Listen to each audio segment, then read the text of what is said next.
분명 망하는 지름길을 걷고 있었는데 갑작스럽게 부활한 브랜드가 있다?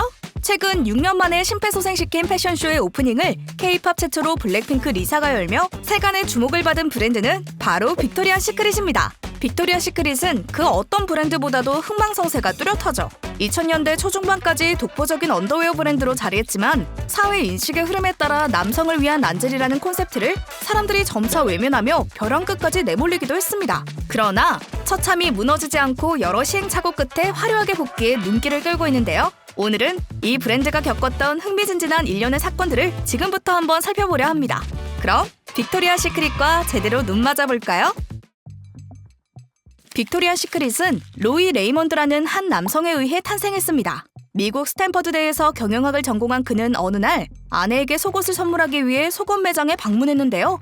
정확한 사이즈도 모르고 줄줄이 걸려있는 민망한 속옷들과 여성 손님들 사이 진땀을 뺀 그는 남성들을 위한 여성 속옷 가게를 만들고자 결심! 개점 이후 노골적이고 화려한 가게 분위기로 눈길을 끄는 데는 성공했지만 정작 속옷의 실제 수요자인 여성의 마음을 훔치진 못했습니다. 그런데 바로 이때 등장한 구세주! 빅토리아 시크릿은 또 다른 한 인물을 만나게 됐는데요. 그의 이름은 바로 레슬리 웩스너입니다. 1982년 우연히 빅토리아 시크릿 매장을 발견한 렉스 웩스너는 생각했죠.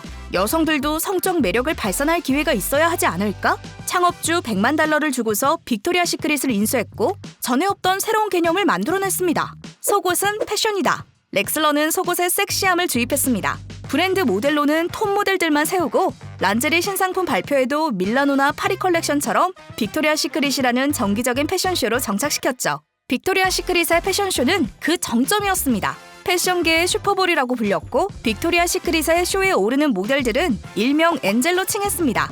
미란다 커, 지젤 번천, 켄달 제너, 바바라 팔빈. 이들이 모두 빅토리아 시크릿 엔젤 출신이죠.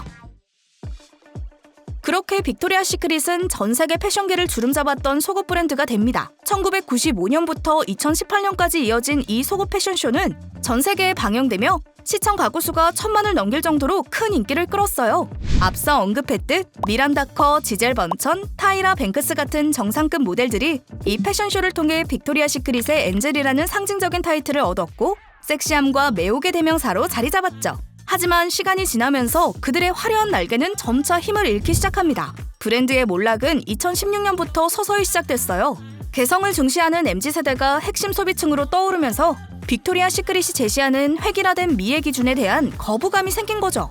이에 따라 판매율은 급락했고 2018년에는 시장 점유율이 24%까지 추락하게 됩니다. 또 당시 최고 마케팅 책임자였던 에드 라젝은 빅토리아 시크릿을 판타지로 통용하며 플러스 사이즈나 트랜스젠더 모델을 기용할 계획이 없다고 밝히면서 다양한 소비자층의 요구를 외면했어요.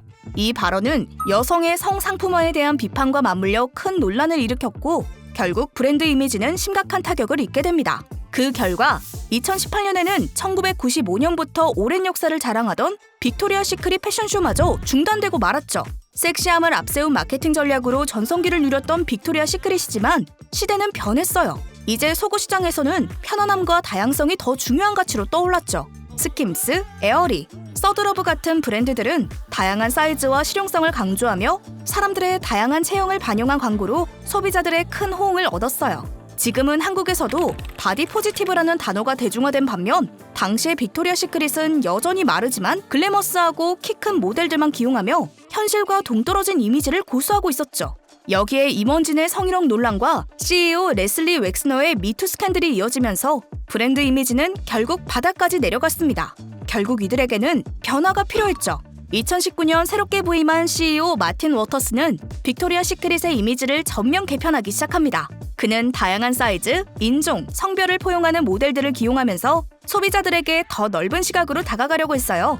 플러스 사이즈 모델 알리테이트 커틀러와 트랜스젠더 모델 발렌티나 삼파이오, 동성애자 축구선수 메건 러피노 등을 브랜드의 새 얼굴로 내세우며 과거와는 다른 모습을 보여주기 시작했죠.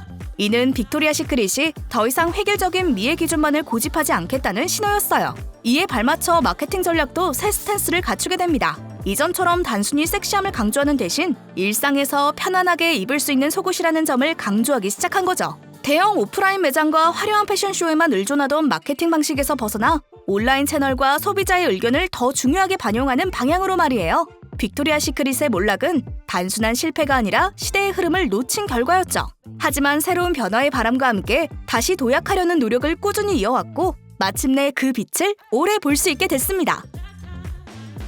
빅토리아 시크릿 패션쇼의 중단은 브랜드의 위기를 상징하는 중요한 전환점이었지만 그로 인해 더 나은 방향으로 나아갈 기회를 얻었습니다. 브랜드는 기존의 고정관념을 뒤엎고 포용성과 다양성을 강조하는 새로운 메시지로 전환했습니다. 대표적인 변화로는 다양한 체형과 인종의 모델 기용뿐만 아니라 이전에는 볼 수 없었던 성별 정체성을 반영한 캠페인도 포함하기 시작했는데요. 2021년에는 LGBTQ+ 운동을 지지하며 트랜스젠더 모델을 캐스팅해 과거의 이미지에서 탈피한 모습을 보여주었고 유명 여성 리더들, 스포츠 스타 메건 라피노와 같은 인물과의 협력을 통해 단순한 속옷 브랜드를 넘어 여성들의 자립과 자존감을 강조하는 메시지를 전달했죠. 마케팅 전략 역시 과거의 남성의 시선을 위한 섹시함에서 벗어나 여성 자신을 위한 자기 표현의 방식으로 재구성됐습니다. 6년 만에 다시 돌아온 빅토리아 시크릿 패션쇼는 이러한 변화를 완벽히 반영했습니다. 과거처럼 런웨이에만 집중하지 않고 각국의 문화와 예술을 담아내며 더욱 포괄적이고 창의적인 무대를 선보였죠. 예를 들어 이번 쇼에는 글로벌 디자이너와 아티스트들이 협업해 다양한 문화를 조명한 패션을 선보였고 단순한 패션쇼 이상의 예술적 퍼포먼스를 제공했습니다. 이런 접근을 통해 쇼는 단순히 보기 좋은 이벤트가 아니라 여성들이 자신만의 개성과 이야기를 자유롭게 표현할 수 있는 무대로 변화했습니다. 이제 빅토리아 시크릿은 더 이상 특정한 미의 기준에만 의존하지 않고 모든 여성들이 자신을 있는 그대로 받아들이고 자신감을 가질 수 있도록 돕는 새로운 방향성을 제시하고 있습니다. 브랜드는 다시 한번 글로벌 무대에서 자리 잡으며 지속적으로 다양한 여성들의 목소리와 이야기를 담아내기 위해 노력하고 있습니다. 과거의 명성을 재현함과 동시에 이전의 과오를 만회한 듯 새로운 테마들로 구성됐던 2024 시즌쇼. 하지만 브랜드의 새로운 행보에도 일각에서는 여전히 이전의 이미지를 완벽히 탈피하기 위해선 시간이 필요하다는 의견과 눈부신 도약을 위한 한걸음이라며 응원하는 의견들이 분분합니다. 여러분은 빅토리아 시크릿이 완벽히 부활했다고 보시나요? 다양한 의견을 댓글로 알려주세요.